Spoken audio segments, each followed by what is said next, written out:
Welcome to Boring Classic Literature. All of the stories and poems read on this channel are read by me, a real person. Today, I'm reading A Pair of Silk Stockings by Kate Chopin. A Pair of Silk Stockings.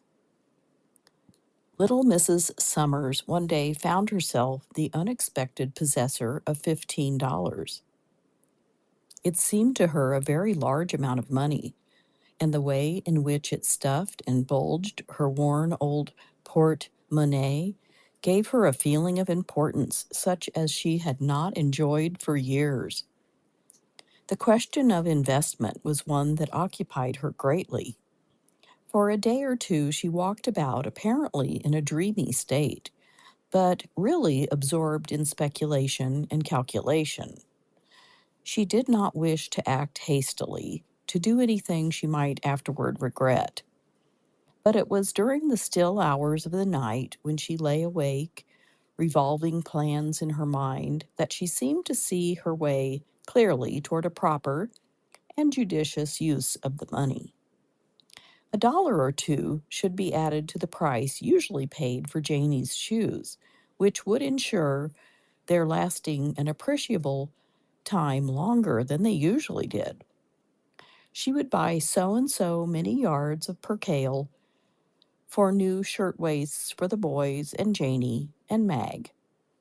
She had intended to make the old ones do by skillful patching. Mag should have another gown.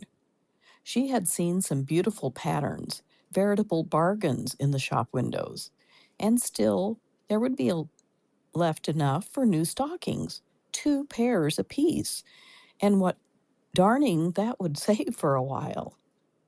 She would get caps for the boys and sailor hats for the girls. The vision of her little brood looking fresh and dainty and new for once in their lives excited her and made her restless and wakeful with anticipation. The neighbors sometimes talked of certain better days that little Mrs. Sommers had known before she had ever thought of being Mrs. Sommers. She herself indulged in no such morbid retrospection. She had no time, no second of time to devote to the past. The needs of the present absorbed her every faculty. A vision of the future, like some dim, gaunt monster, sometimes appalled her, but luckily tomorrow never comes. Mrs. Sommers was one who knew the value of bargains, who could stand for hours making her way, inch by inch, toward the desired object that was selling below cost. She could elbow her way, if need be. She had learned to clutch a piece of goods and hold it and stick to it with persistence and determination till her turn came to be served, no matter when it came. But that day she was a little faint and tired. She had swallowed a light luncheon. No, when she came to think of it, between getting the children fed and the place righted and preparing herself for the shopping bout, she had actually forgotten to eat any luncheon at all. She sat herself upon a revolving stool before a counter that was comparatively deserted, trying to gather strength and courage to charge through an eager multitude that was besieging breastworks for shirting and figured lawn. An all-gone limp feeling had come over her, and she rested her hand aimlessly upon the counter. She wore no gloves. By degrees, she grew aware that her hand had encountered something very soothing, very pleasant to touch. She looked down to see that her hand lay upon a pile of silk stockings. A placard nearby announced that they had been reduced in price from $2.50 to $1.98, and a young girl who stood behind the counter asked her if she wished to examine their line of silk hosiery. She smiled, just as if she had been asked to inspect a tiara of diamonds with the ultimate view of purchasing it. But she went on feeling the soft, sheeny, luxurious things with both hands now, holding them up to see them glisten and to feel them glide, serpent-like, through her fingers. Two hectic blotches came suddenly into her pale cheeks. She looked up at the girl. "Do you think there are any 8.5s among these?" There were any number of 8s.5. In fact, there were more of that size than any other. Here was a light blue pair. There was some lavender, some all black, and various shades of tan and gray. Mrs. Sommers selected a black pair and looked at them very long and closely. She pretended to be examining their texture, which the clerk assured her was excellent. $1.98, she mused aloud. "Well, I'll take this pair." She handed the girl a $5 bill and waited for her change and for her parcel.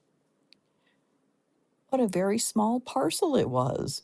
It seemed lost in the depths of her shabby old shopping bag. Mrs. Sommers, after that, did not move in the direction of the bargain counter. She took the elevator, which carried her to an upper floor into the region of the ladies' waiting rooms. Here, in a retired corner, she exchanged her cotton stockings for the new silk ones which she had just bought. She was not going through any acute mental process or reasoning with herself, nor was she striving to explain to her satisfaction the motive of her action. She was not thinking at all. She seemed for the time to be taking a rest from that laborious and fatiguing function, and to have abandoned herself to some mechanical impulse that directed her actions and freed her of responsibility. How good was the touch of the raw silk to her flesh! She felt like lying back in the cushioned chair and reveling for a while in the luxury of it. She did for a little while. Then she replaced her shoes, rolled the cotton stockings together, and thrust them into her bag. After doing this, she crossed straight over to the shoe department and took her seat to be fitted. She was fastidious. The clerk could not make her out. He could not reconcile her shoes with her stockings, and she was not too easily pleased. She held back her skirts and turned her feet one way and her head another way as she glanced down at the polished, pointed, tipped boots. Her foot and ankle looked very pretty.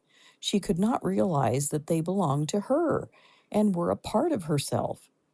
She wanted an excellent and stylish fit, she told the young fellow who served her, and she did not mind the difference of $1 or $2 more in the price, so long as she got what she desired. It was a long time since Mrs. Sommers had been fitted with gloves. On rare occasions when she had bought a pair, they were always bargains, so cheap that it would have been preposterous and unreasonable to have expected them to be fitted to the hand.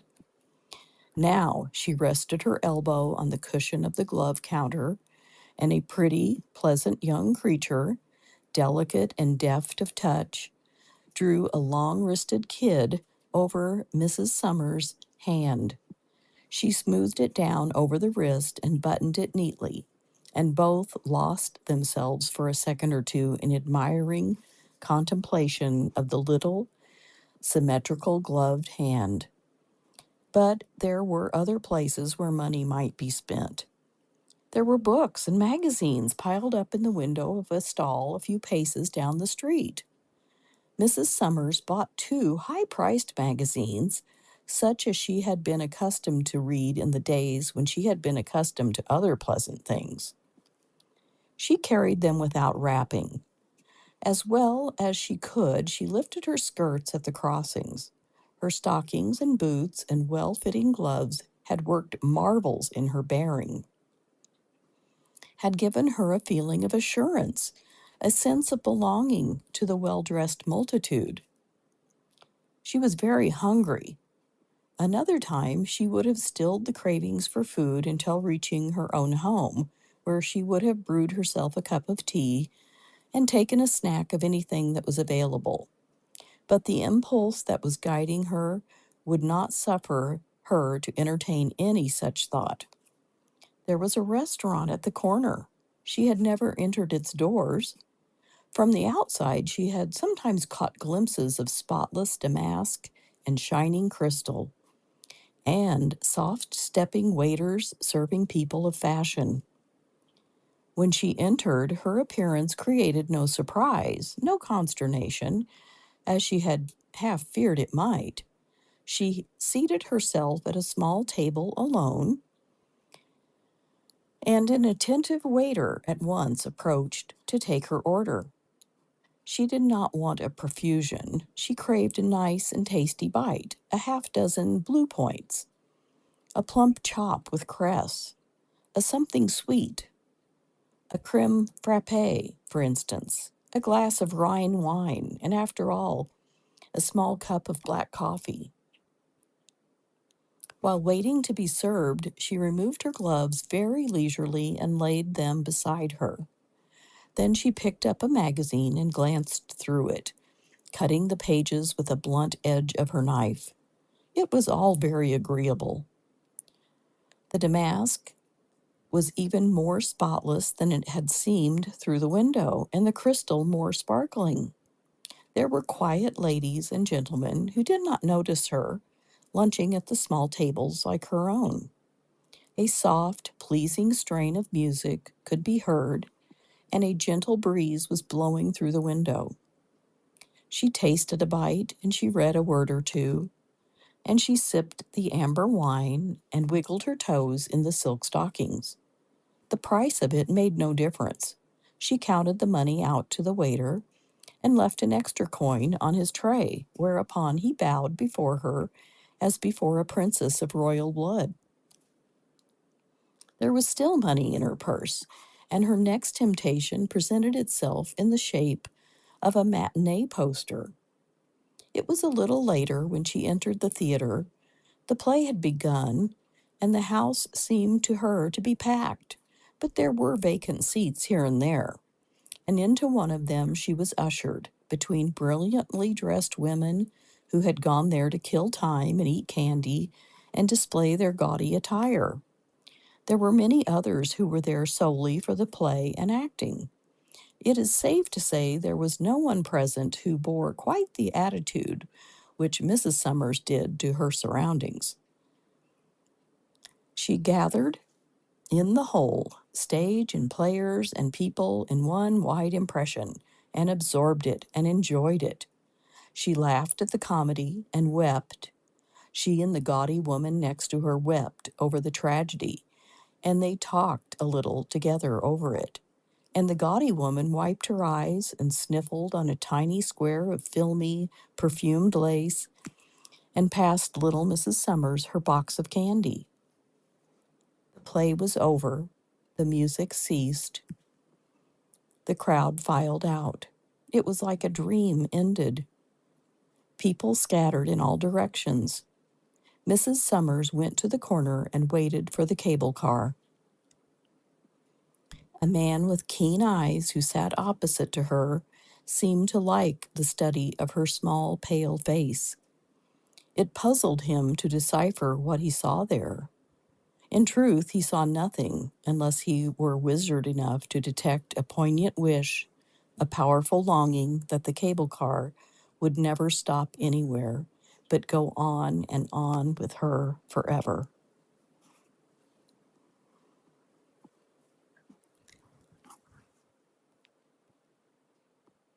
Thank you for listening to A Pair of Silk Stockings by Kate Chopin. If you liked this recording, please give the video a like, and please subscribe to the channel.